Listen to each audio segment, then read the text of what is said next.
Georgy Porgy by Roald Dahl.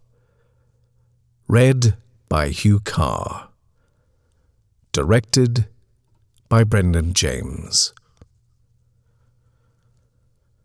Without in any way wishing to blow my own trumpet, I think that I can claim to being, in most respects, a moderately well-matured and rounded individual. I have travelled a good deal. I am adequately read. I speak Greek and Latin. I dabble in science.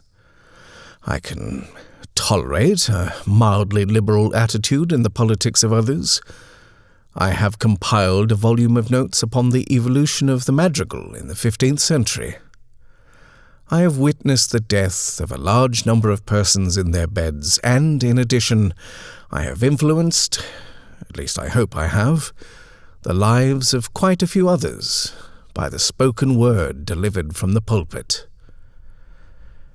In spite of all this, I must confess I have never in my life, well, how shall I put it? I have never really had anything much to do with women.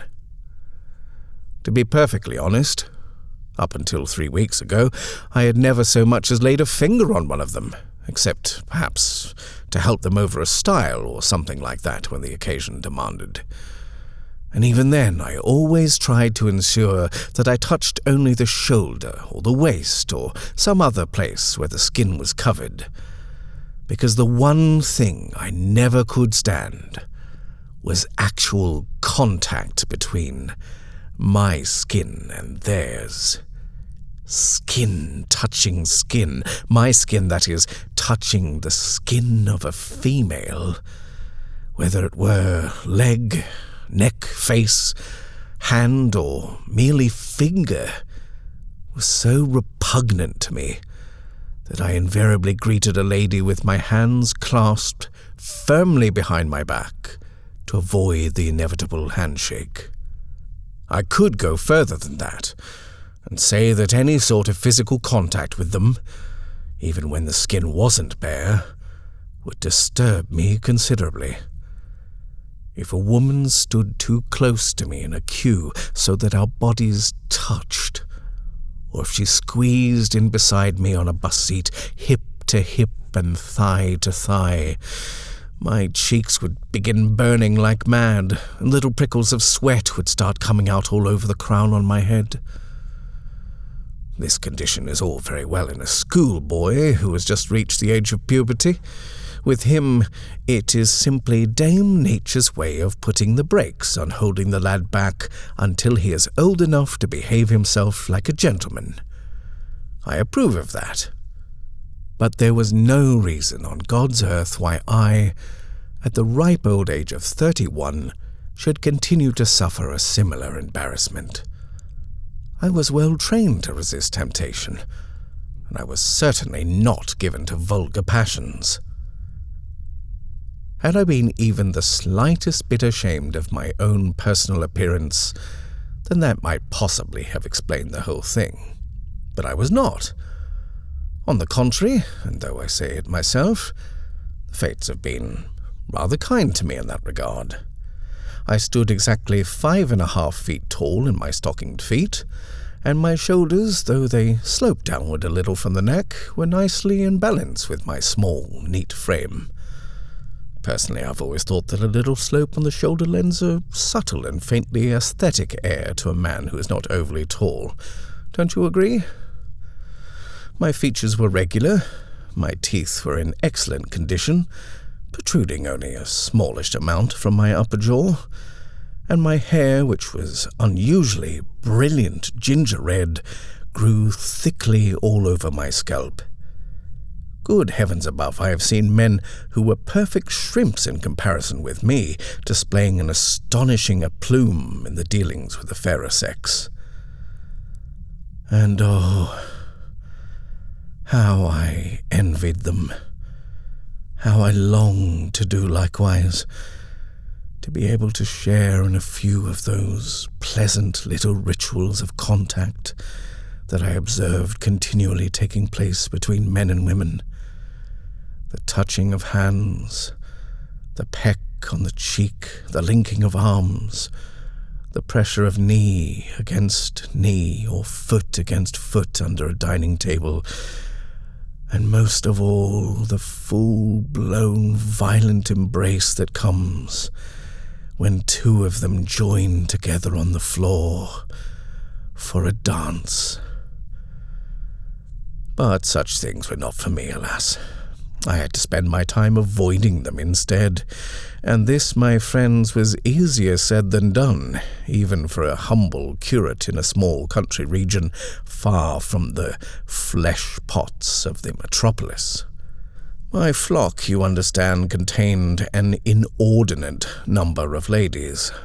There were scores of them in the parish, and the unfortunate thing about it was that at least 60% of them were spinsters, completely untamed by the benevolent influence of holy matrimony. I can tell you, I was jumpy as a squirrel. One would have thought that with all the careful training my mother had given me as a child, I should have been capable of taking this sort of thing well in my stride. And no doubt I would have done, if only she had lived long enough to complete my education. But, alas, she was killed when I was still quite young. She was a wonderful woman, my mother. She used to wear huge bracelets on her wrists, 5 or 6 of them at a time, with all sorts of things hanging from them and tinkling against each other as she moved. It didn't matter where she was, you could always find her by listening for the noise of those bracelets. It was better than a cowbell.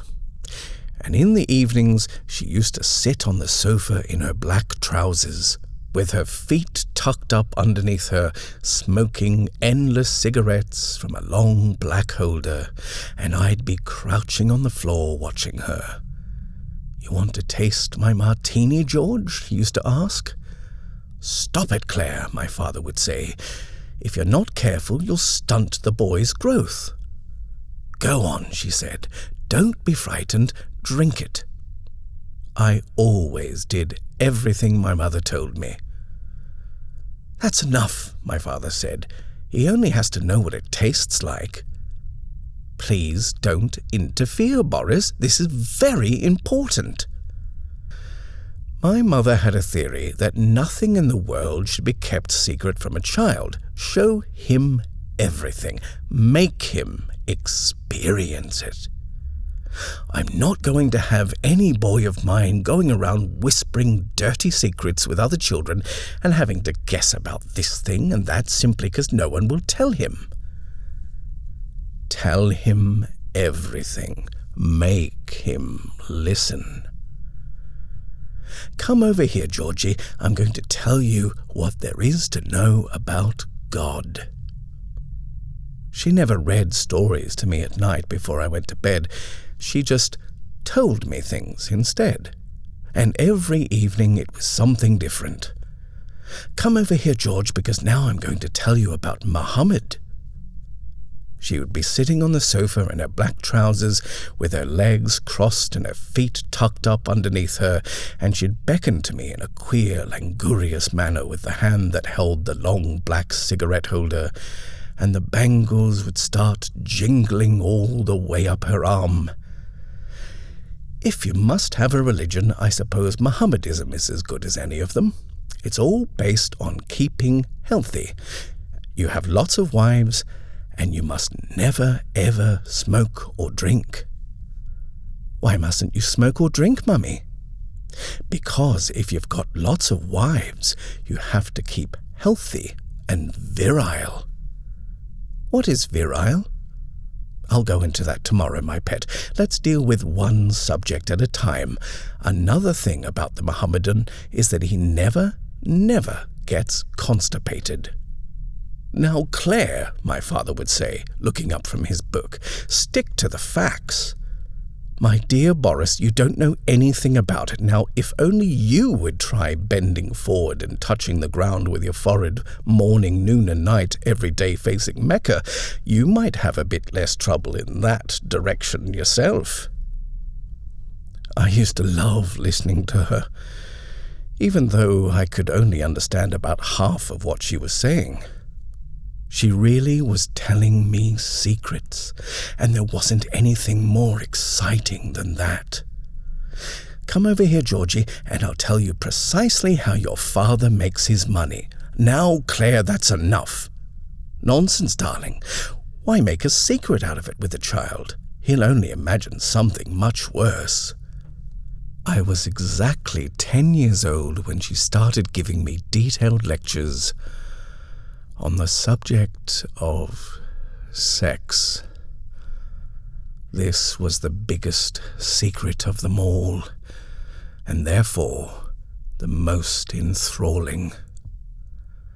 Come over here, Georgie, because now I'm going to tell you how you came into this world, right from the very beginning.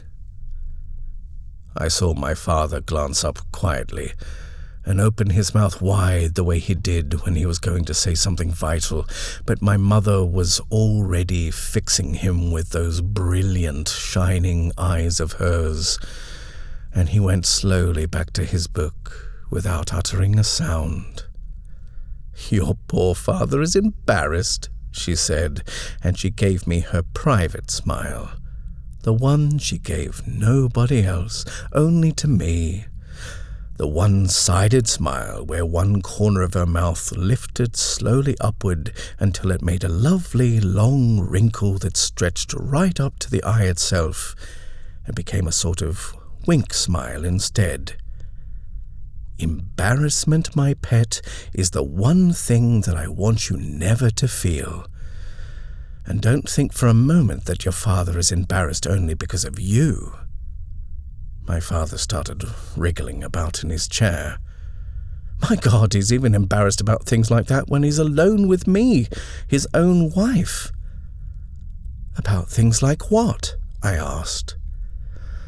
At that point, my father got up and quietly left the room. I think it must have been about a week after this that my mother was killed. It may possibly have been a little later, 10 days or a fortnight, I can't really be sure. All I know is that we were getting near the end of this particular series of talks when it happened. And because I myself was personally involved in the brief chain of events that led up to her death, I can still remember every single detail of that curious night, just as clearly as if it were yesterday. I can switch it on in my memory any time I like and run it through in front of my eyes exactly as though it were the reel of a cinema film. And it never varies. It always ends at precisely the same place, no more and no less, and it always begins in the same peculiarly sudden way, with the screen in darkness and my mother's voice somewhere above me calling my name, "George! Wake up, Georgie, wake up!" And then there is a bright electric light dazzling in my eyes, and right from the very center of it, but far away, the voice is still calling me, "George, wake up and get out of bed, and put on your dressing gown, quickly, you're coming downstairs. There's something I want you to see. Come on, child, come on, hurry up, and put your slippers on, we're going outside." "Outside?" "Don't argue with me, George, just do as you're told."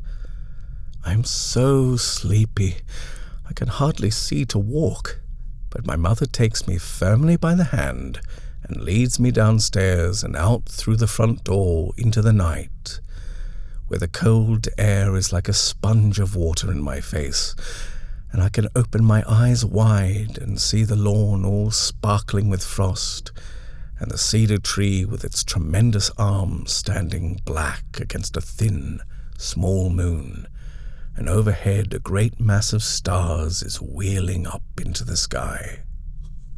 We hurry across the lawn, my mother and I, her bracelets all jingling like mad, and me having to trot to keep up with her.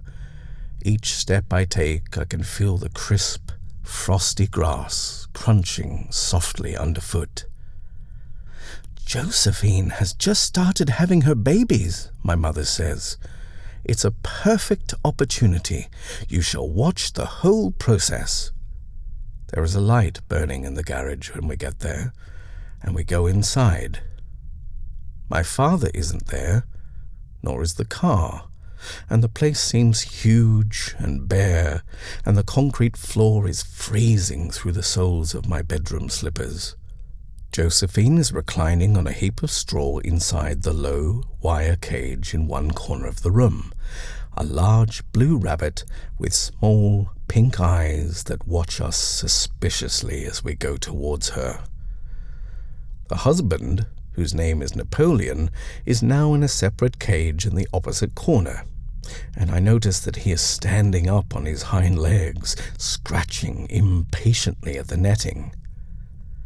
"Look," my mother cries, "she's just having her first one. It's almost out." We both creep closer to Josephine, and I squat down beside the cage with my face right up against the wire. I am fascinated. Here is one rabbit coming out of another. It is magical and rather splendid. It is also very quick. "Look how it comes out all neatly wrapped up in its own little cellophane bag," my mother is saying. "And just look how she's taking care of it now. The poor darling doesn't have a face flannel, and even if she did, she couldn't hold it in her paws, so she's washing it with her tongue instead." The mother rabbit rolls her small pink eyes anxiously in our direction, and then I see her shifting position in the straw, so that her body is between us and the young one. "Come round the other side," my mother says. "The silly thing has moved. I do believe she's trying to hide her baby from us." We go round the other side of the cage. The rabbit follows us with her eyes. A couple of yards away, the buck is prancing madly up and down, clawing at the wire. "Why is Napoleon so excited?" I ask. "I don't know, dear. Don't you bother about him. Watch Josephine. I expect she'll be having another one soon. Look how carefully she's washing that little baby. She's treating it just like a human mother treats hers. Isn't it funny to think that I did almost exactly the same sort of thing to you once?" The big blue doe is still watching us, and now, again, she pushes the baby away with her nose and rolls slowly over to face the other way.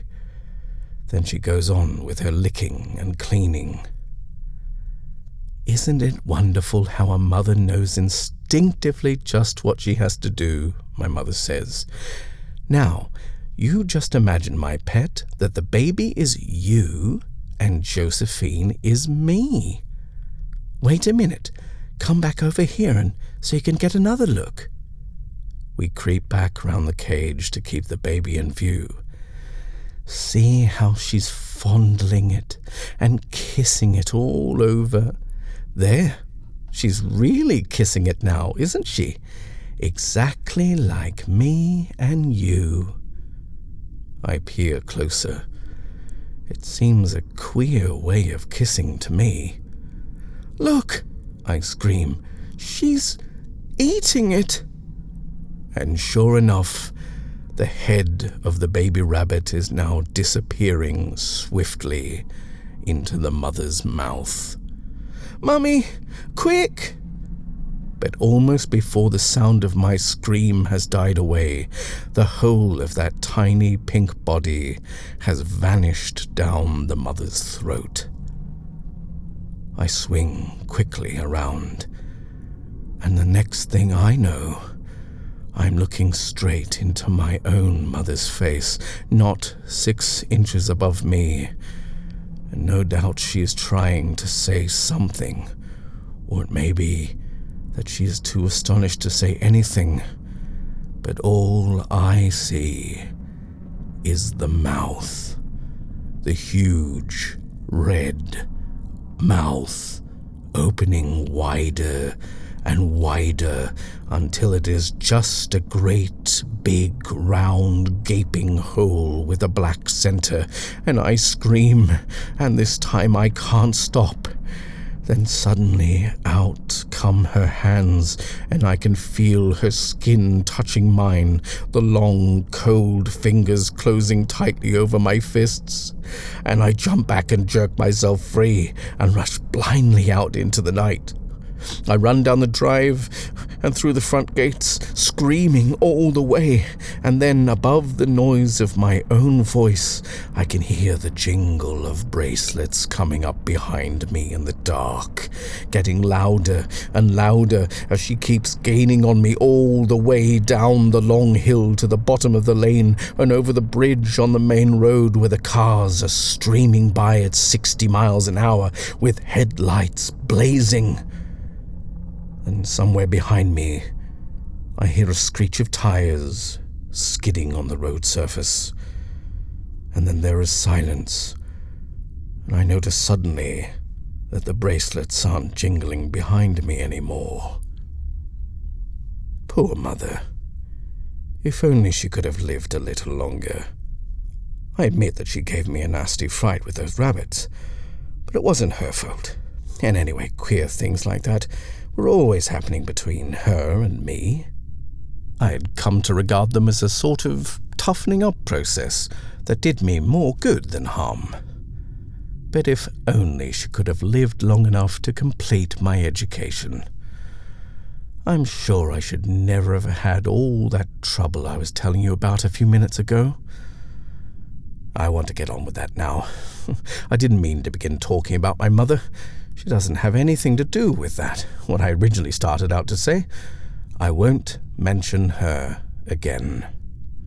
I was telling you about the spinsters in my parish. It's an ugly word, isn't it? Spinsters. It conjures up the vision either of a stringy old hen with a puckered mouth or a huge ribald monster shouting around the house in riding breeches.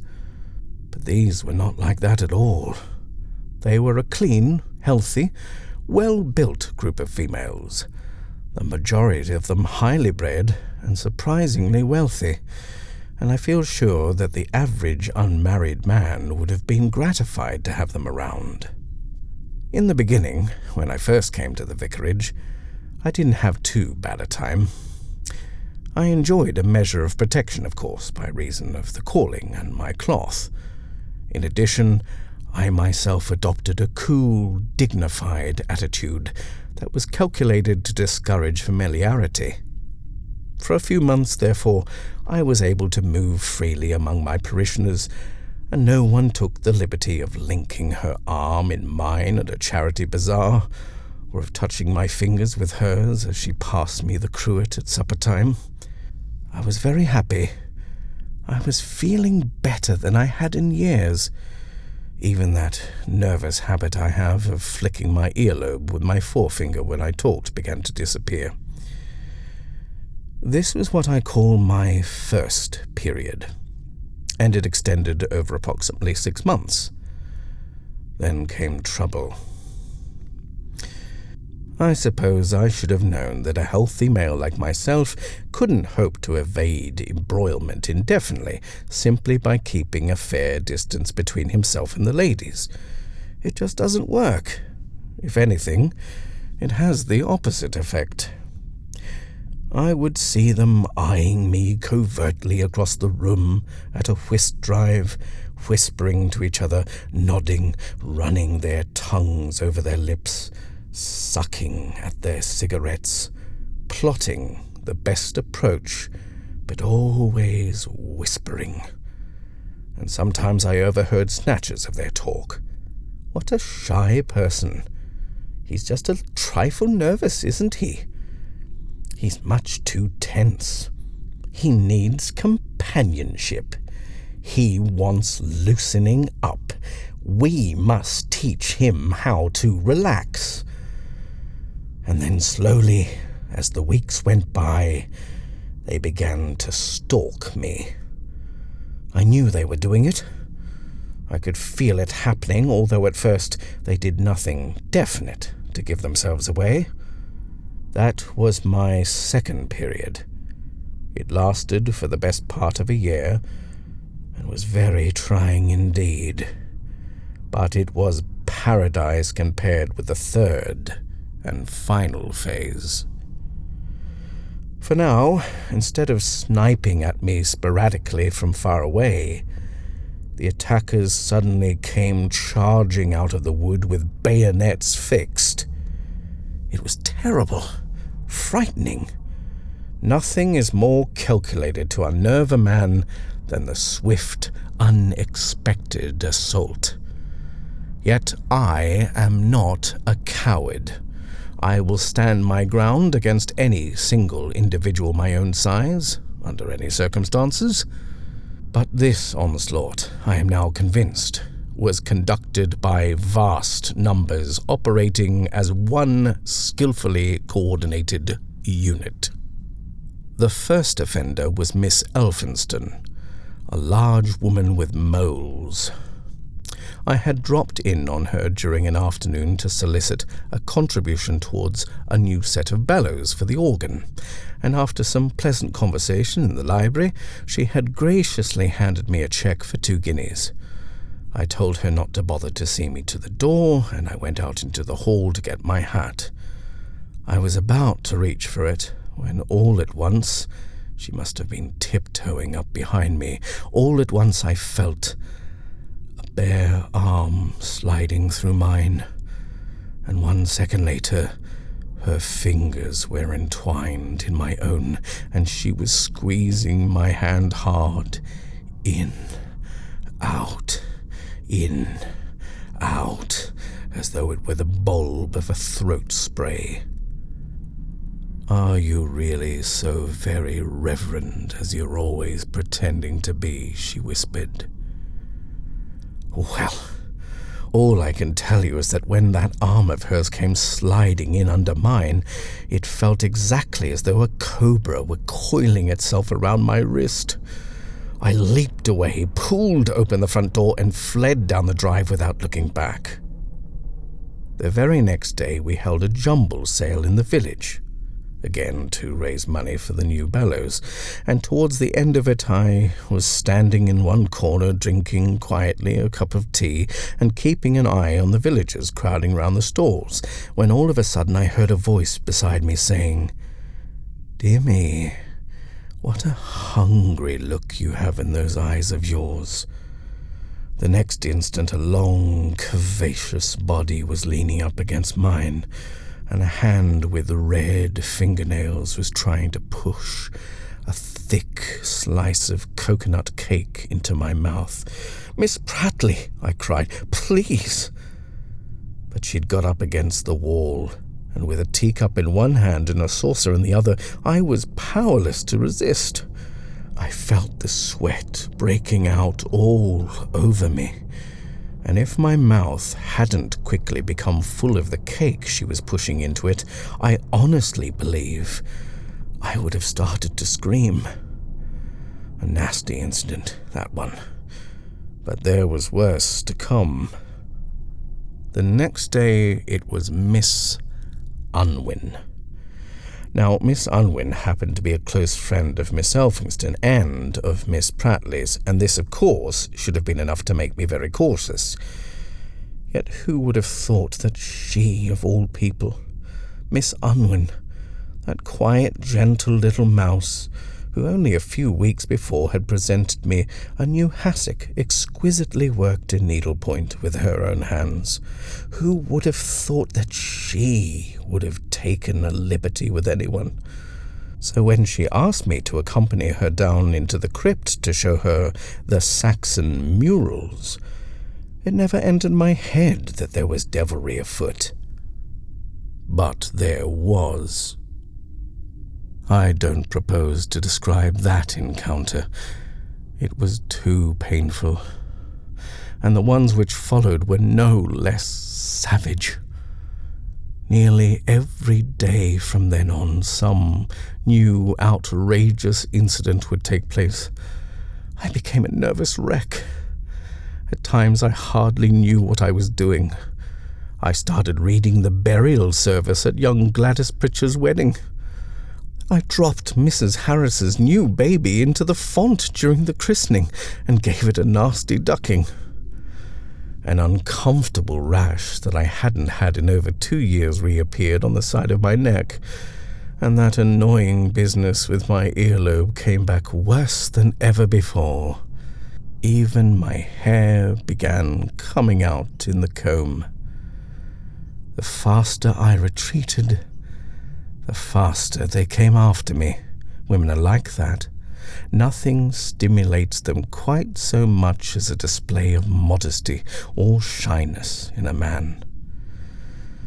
And they become doubly persistent if underneath it all they happen to detect.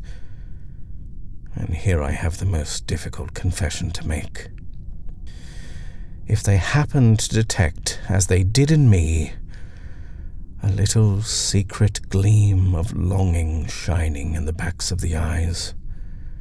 You see, actually, I was mad about women. Yes, I know, you'll find this hard to believe after all that I have said, but it's perfectly true. You must understand that it was only when they touched me with their fingers or pushed up against me with their bodies that I became alarmed. Providing they remained at a safe distance, I could watch them for hours on end with the same peculiar fascination that you yourself might experience in watching a creature you couldn't bear to touch. An octopus, for example, or a long, poisonous snake. I loved the smooth, white look of a bare arm emerging from a sleeve, curiously naked, like a peeled banana. I could get enormously excited just from watching a girl walk across the room in a tight dress. And I particularly enjoyed the back view of a pair of legs when the feet were in rather high heels, the wonderful braced-up look behind the knees, with the legs themselves very taut, as though they were made of strong elastic, stretched out almost to breaking point, but not quite. Sometimes in Lady Birdwell's drawing-room, sitting near the window on a summer's afternoon, I would glance over the rim of my teacup towards the swimming pool and become agitated beyond measure by the sight of a little patch of sunburned stomach bulging between the top and bottom of a two-piece bathing suit. Oh, there is nothing wrong in having thoughts like these. All men harbour them from time to time. But they did give me a terrible sense of guilt. Is it me, I kept asking myself, who is unwittingly responsible for the shameless way in which these ladies are now behaving? Is it the gleam in my eye, which I cannot control, that is constantly rousing their passion and egging them on? Am I unconsciously giving them what is sometimes known as the come hither signal every time I glance their way? Am I? Or is this brutal conduct of theirs inherent in the very nature of the female? I had a pretty fair idea of the answer to this question, but that was not good enough for me. I happen to possess a conscience that can never be consoled by guesswork. It has to have proof. It simply had to find out who was really guilty in this case, me or them. And with this object in view, I now decided to perform a simple experiment of my own invention, using Snelling's rats. A year or so previously, I had had some trouble with an objectionable choir boy named Billy Snelling. On 3 consecutive Sundays, this youth had brought a pair of white rats into church and let them loose on the floor during my sermon. In the end, I had confiscated the animals and carried them home and placed them in a box in the shed at the bottom of the vicarage garden. Purely for humane reasons, I had then proceeded to feed them, and as a result, but without any further encouragement from me, The creatures began to multiply very rapidly. The 2 became 5, and the 5 became 12. It was at this point that I decided to use them for research purposes. There were exactly equal numbers of males and females, 6 of each, so the conditions were ideal. I first isolated the sexes, putting them into 2 separate cages, and I left them like that for 3 whole weeks. Now, a rat is a very lascivious animal, and any zoologist will tell you that for them this is an inordinately long period of separation. At a guess, I would say that 1 week of enforced celibacy for a rat is equal to approximately 1 year of the same treatment for someone like, say, Miss Elphingston or Miss Pratley. So you can see what I was doing, making a pretty fair job in reproducing actual conditions. When the 3 weeks were up, I took a large box that was divided across the center by a little fence, and I placed the females on one side and the males on the other. The fence consisted of nothing more than 3 single strands of naked wire, 1 inch apart, and there was a powerful electric current running through the wires. To add a touch of reality to proceedings, I gave each female a name. The largest one, who also had the longest whiskers, was Miss Elphingston. The one with the short, thick tail was Miss Pratley, the smallest of them was Miss Unwin, and so on. The males, all 6 of them, were me. I now pulled up a chair and sat back to watch the result. All rats are suspicious by nature, and when I first put the 2 sexes together in the box, with only the wire between them, neither side made a move. The males stared hard at the females through the fence. The females stared back, waiting for the males to come forward. I could see that both sides were tense with yearning. Whiskers quivered and noses twitched, and occasionally a long tail would flick sharply against the wall of the box. After a while, the first male detached himself from the group, advanced gingerly towards the fence, his belly close to the ground. He touched a wire and was immediately electrocuted. The remaining 11 rats froze, motionless. There followed a period of 9.5 minutes during which neither side moved, and I noticed that while all the males were now staring at the dead body of their colleague, the females had only eyes for the males. Then suddenly, Miss Pratley, with a short tail, could stand it no longer. She came bounding forward, hit the wire, and dropped dead. The males pressed their bodies closer to the ground and gazed thoughtfully at the 2 corpses by the fence. The females also seemed to be quite shaken, and there was another wait, with neither side moving. Now it was Miss Unwin who began to show signs of impatience. She snorted audibly and twitched a pink, mobile nose end from side to side. Then suddenly she started jerking her body quickly up and down as though she were doing push-ups. She glanced round at her remaining 4 companions, raised her tail high in the air as if to say, "Here I go, girls," and with that she advanced briskly to the wire, pushed her head through it, and was killed.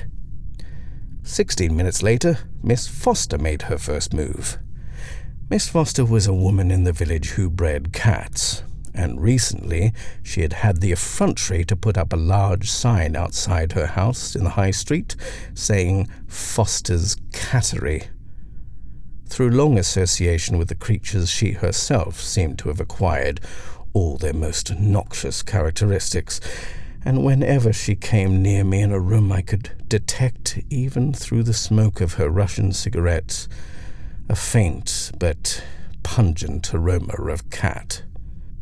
She had never struck me as having much control over her baser instincts, and it was with some satisfaction, therefore, that I watched her now as she foolishly took her own life in a last desperate plunge towards the masculine sex. A Miss Montgomery Smith came next, a small, determined woman who had once tried to make me believe that she'd been engaged to a bishop. She died trying to creep on her belly under the lowest wire, and I must say, I thought this a very fair reflection on the way that she lived her life. And still, the 5 males stayed motionless, waiting. The 5th female to go was Miss Plumley. She was a devious one who was continually slipping little messages addressed to me in the collection bag. Only the Sunday before, I had been in the vestry, counting the money after morning service, and had come across one of them tucked inside a folded 10-shilling note. "Your poor throat sounded hoarse today during the sermon," it said. "Let me bring you a bottle of my own cherry pectoral to soothe it down. Most affectionately, Eunice Plumley." Miss Plumley ambled slowly up to the wire, sniffed the centre strand. With the tip of her nose, it came a fraction too close, and received 240 volts of alternating current through her body. The 5 males stayed where they were, watching the slaughter, and now only Miss Elphingston remained on the feminine side. For a full half-hour, neither she nor any of the other males made a move. Finally, one of the males stirred himself slightly, took a step forward, hesitated, thought better of it, and slowly sank back into a crouch on the floor. This must have frustrated Miss Elphingston beyond measure, for suddenly, with eyes blazing, she rushed forward and took a flying leap at the wire. It was a spectacular jump, and she nearly cleared it. But one of her hind legs grazed the top strand, and thus she also perished with the rest of her sex. I cannot tell you how much good it did me to watch this simple, and though I say so myself, this rather ingenious experiment. In one stroke, I had laid open the incredibly lascivious, stop-at-nothing nature of the female. My own sex was vindicated. My own conscience was cleared. In a trice, all those awkward little flashes of guilt from which I had continually been suffering flew out the window. I felt suddenly very strong and serene in the knowledge of my own innocence. For a few moments I toyed with the absurd idea of electrifying the black iron railings that ran round the vicarage garden. Or perhaps just the gate would be enough. Then I would sit back comfortably in a chair in the library and watch through the window as the real Mrs. Elphingston and Pratley and Unwin came forward one after the other and paid the final penalty for pestering an innocent male. Such foolish thoughts. What I must actually do now, I told myself, was to weave around me a sort of invisible electric fence constructed entirely out of my own personal moral fibre. Behind this I would sit in perfect safety, while the enemy, one after another, flung themselves against the wire. I would begin by cultivating a brisk manner. I would speak crisply to all women, and refrain from smiling at them. I would no longer step back a pace when one of them advanced upon me. I would stand my ground and glare at her, and if she said something that I considered suggestive, I would make a sharp retort. It was in this mood that I set off the very next day to attend Lady Birdwell's tennis party. I was not a tennis player myself, but her ladyship had graciously invited me to drop in and mingle with the guests when play was over at 6 o'clock. I believe she thought that it lent a certain tone to a gathering to have a clergyman present, and she was probably hoping to persuade me to repeat the performance I gave the last time when I was there, when I sat at the piano for a full hour and a quarter after supper and entertained the guests with a detailed description of the evolution of the madrigal throughout the centuries. I arrived at the gates on my cycle promptly at 6 o'clock and pedalled up the long drive towards the house. This was the first week of June, and the rhododendrons were massed in great banks of pink and purple all the way along on either side. I was feeling unusually blithe and dauntless. The previous day's experiment with rats had made it impossible now for anyone to take me by surprise. I knew exactly what to expect, and I was armed accordingly. All around me, the little fence was up. "Good evening, Vicar," Lady Birdwell cried, advancing upon me with both arms outstretched. I stood my ground and looked her straight in the eye. "How's Birdwell?" I said. "Still up in the city?" I doubt whether she had ever before in her life heard Lord Birdwell referred to thus by someone who had never even met him. I stopped her dead in her tracks. She looked at me queerly and didn't seem to know how to answer. "I'll take a seat if I may," I said, and walked past her towards the terrace where a group of 9 or 10 guests were settled comfortably in cane chairs, sipping their drinks. They were mostly women, the usual crowd, all of them dressed in white tennis clothes, and as I strode in among them, my own sober black suiting seemed to give me, I thought, just the right amount of separateness for the occasion. The ladies greeted me with smiles. I nodded to them and sat down on a vacant chair, but I didn't smile back.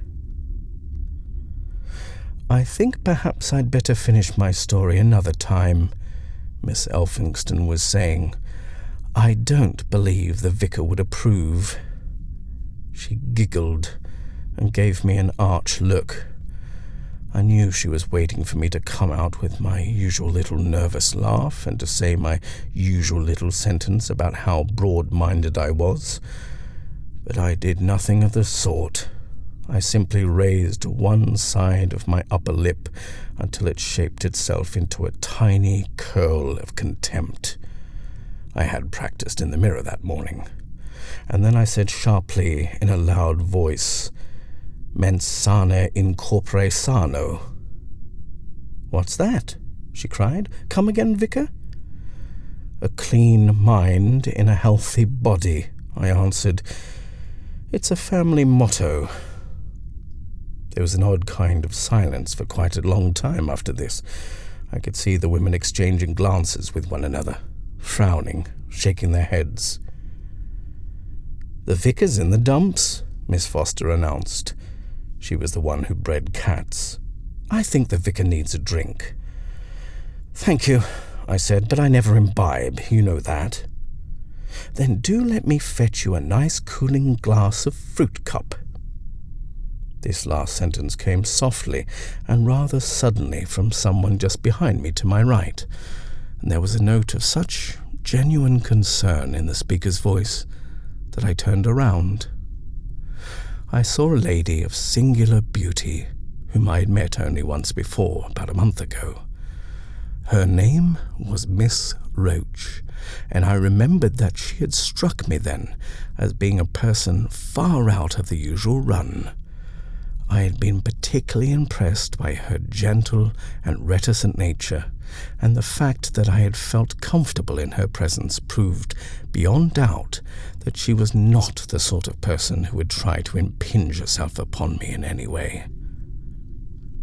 "I'm sure you must be tired after cycling all that distance," she was saying now. I swiveled right around in my chair and looked at her carefully. She was certainly a striking person, unusually muscular for a woman, with broad shoulders and powerful arms, and a huge calf bulging on each leg. The flush of the afternoon's exertions was still upon her, and her face glowed with a healthy red sheen. "Thank you so much, Miss Roche," I said, "but I never touch alcohol in any form. Maybe a small glass of lemon squash." "The fruit cup is only made of fruit, Padre." How I loved a person who called me Padre. The word has a military ring about it that conjures up vision of stern discipline and officer rank. "Fruit cup?" Miss Elphingston said. "It's harmless." "My dear man, it's nothing but vitamin C," Miss Foster said. "Much better for you than fizzy lemonade," Lady Birdwool said. "Carbon dioxide attacks the lining of the stomach." "I'll get you some," Miss Roche said, smiling at me pleasantly. It was a good, open smile, and there wasn't a trace of guile or mischief from one corner of the mouth to the other.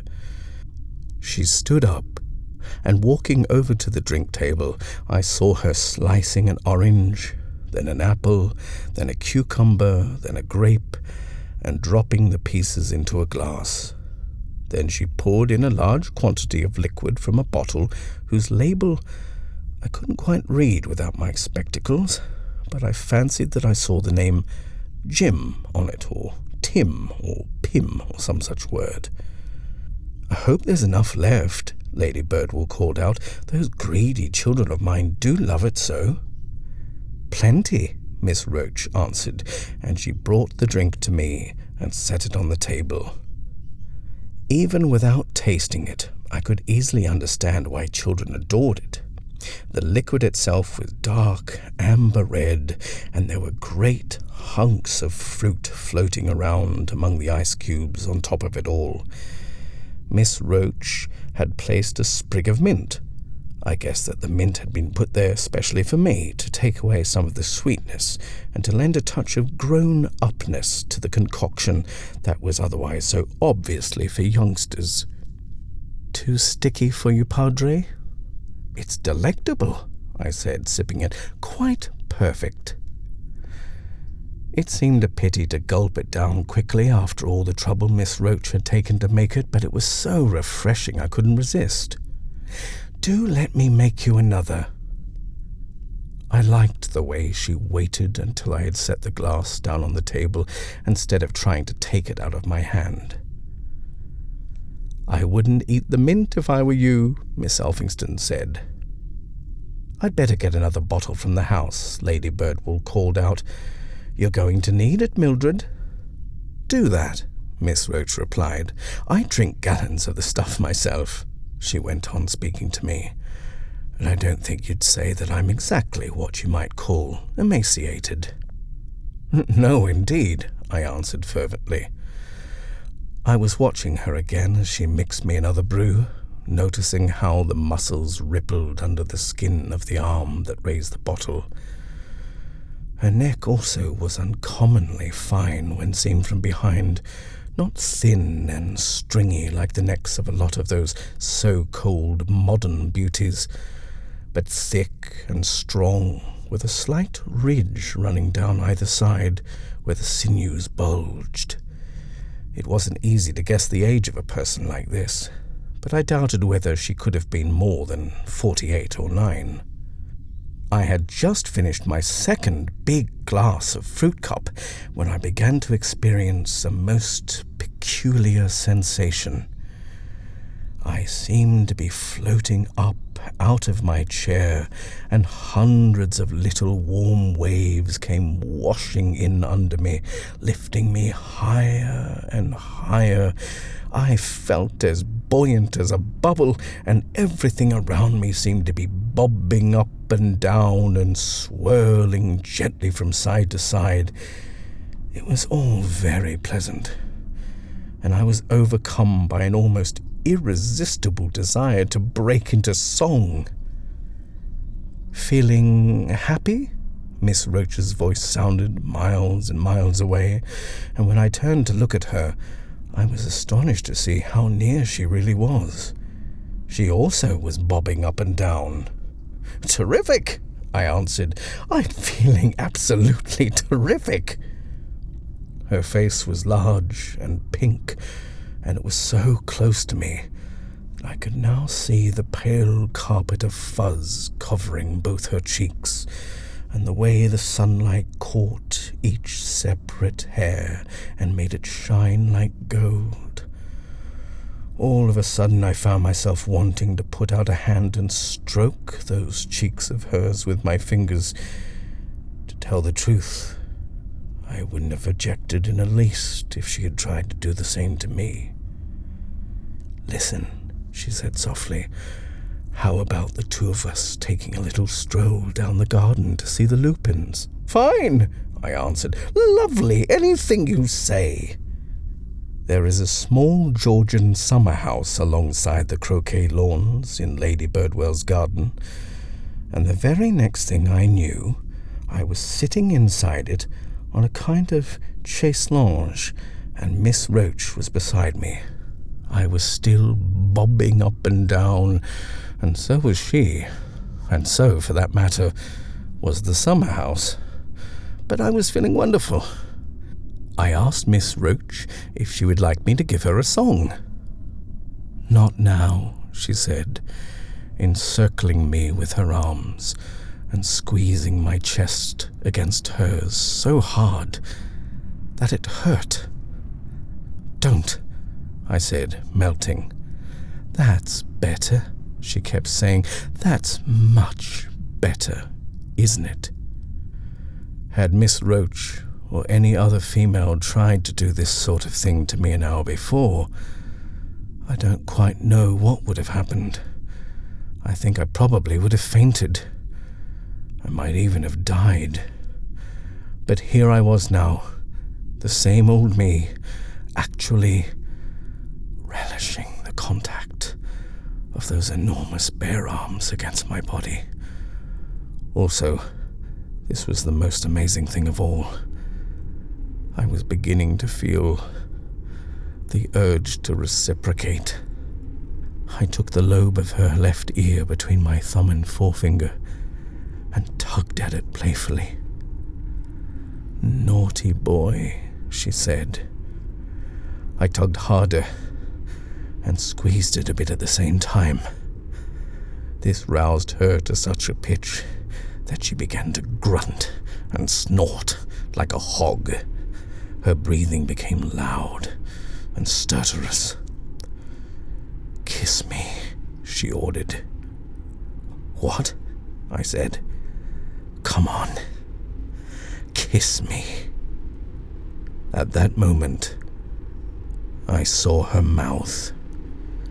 I saw this great mouth of hers coming slowly down on top of me, starting to open and coming closer and closer and opening wider and wider, and suddenly my whole stomach began to roll right over inside of me, and I went stiff with terror.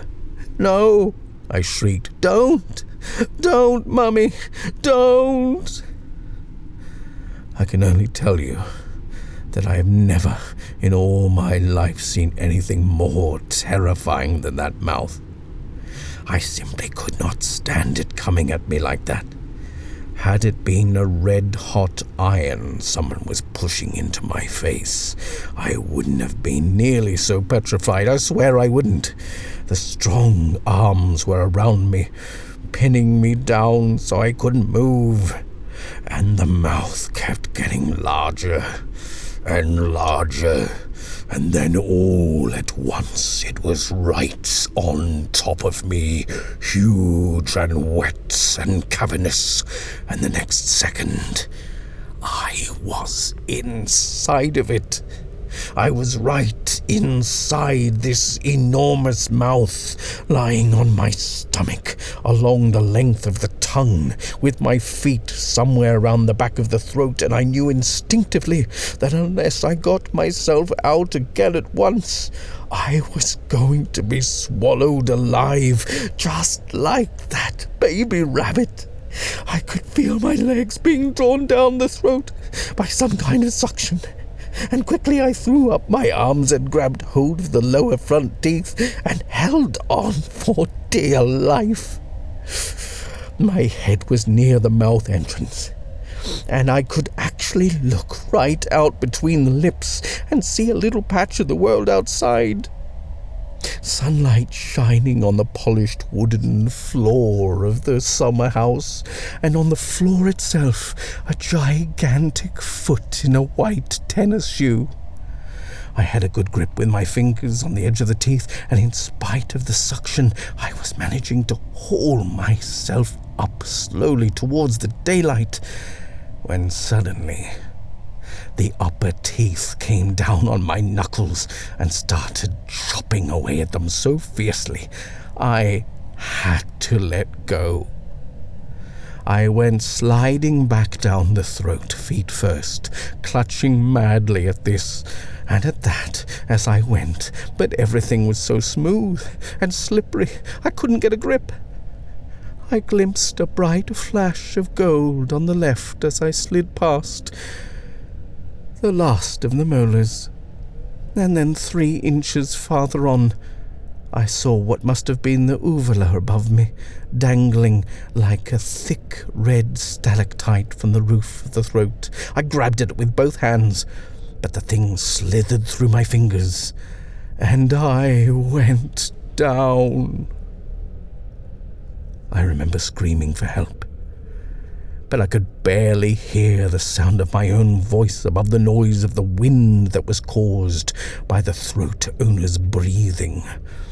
There seemed to be a gale blowing all the time, a queer, erratic gale that blew alternatively very cold as the air came in and very hot as it went out again. I managed to get my elbows hooked over a sharp, fleshy ridge, I presume the epiglottis, and for a brief moment I hung there, defying the suction and scrabbling with my feet to find a foothold on the wall of the larynx. But the throat gave a huge swallow that jerked me away, and down I went again. From then on, there was nothing else for me to catch hold of, and down I went, until my legs were dangling below me in the upper reaches of the stomach, and I could feel the slow, powerful pulsing of the peristalsis dragging away at my ankles, pulling me down and down and down.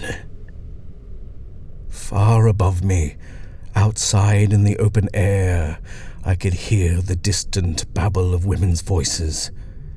It's not true. But my dear Mildred, how awful.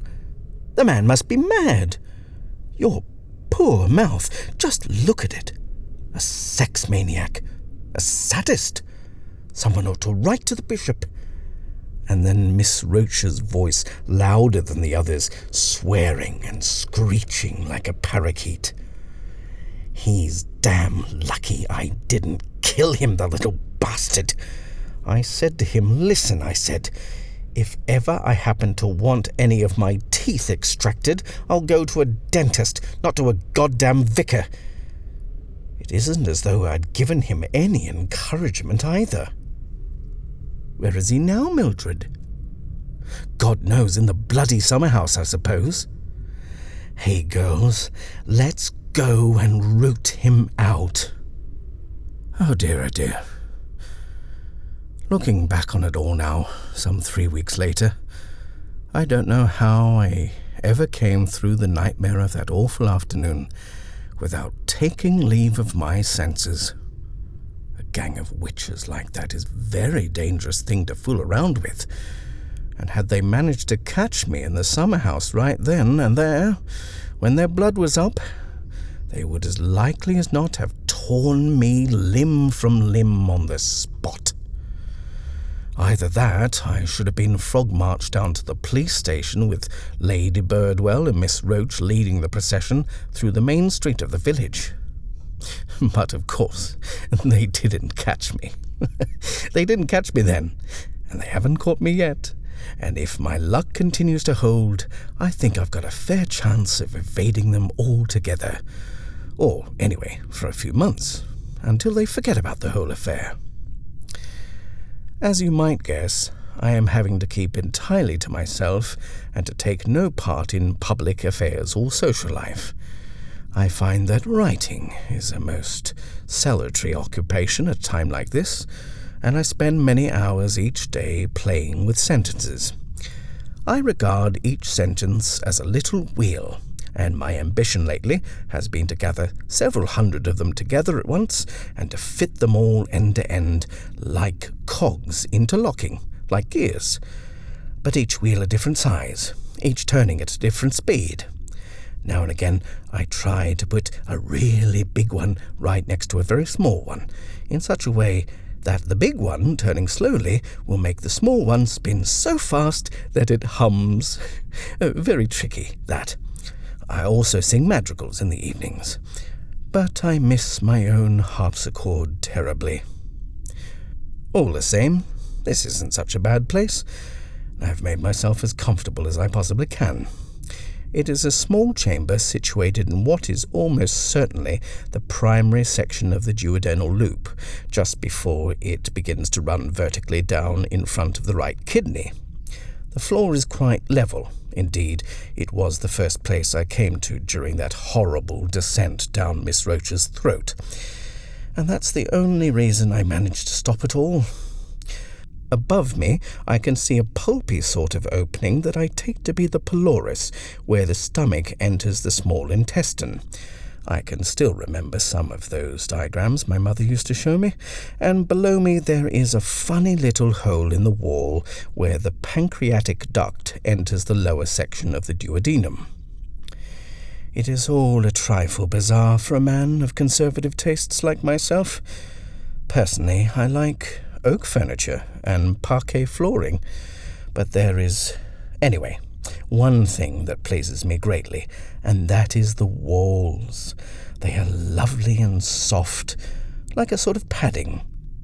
And the advantage is that I can bounce up against them as much as I like without hurting myself. There are several other people about, which is rather surprising, but I thank God they are every one of them males.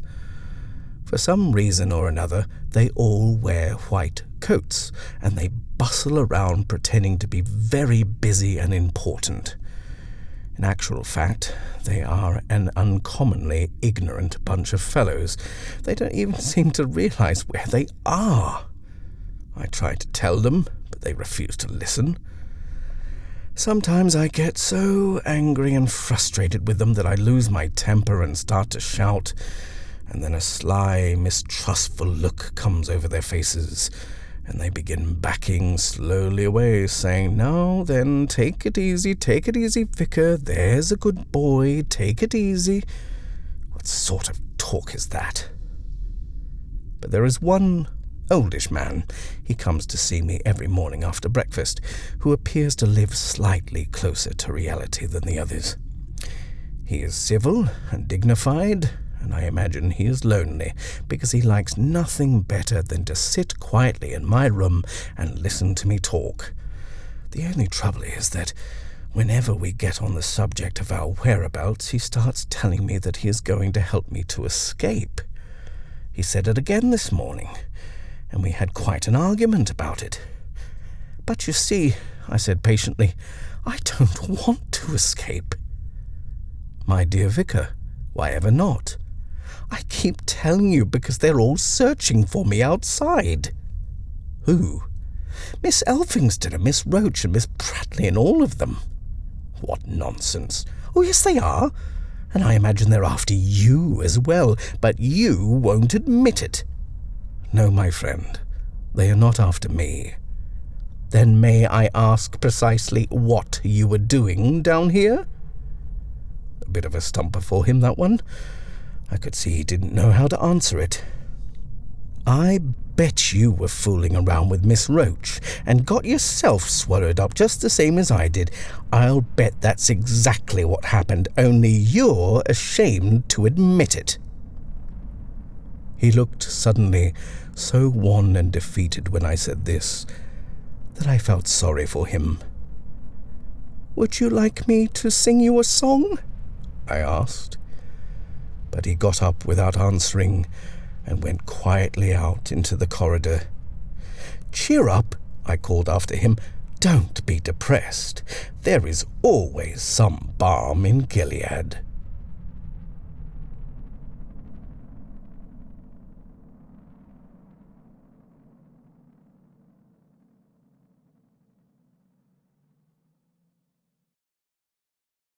Production, sound design and editing by Brenden James. Please support the Black Dog Chronicles by liking this video, sharing on your favorite social media, and subscribing. As always, we thank you for listening. This is Huw Carr.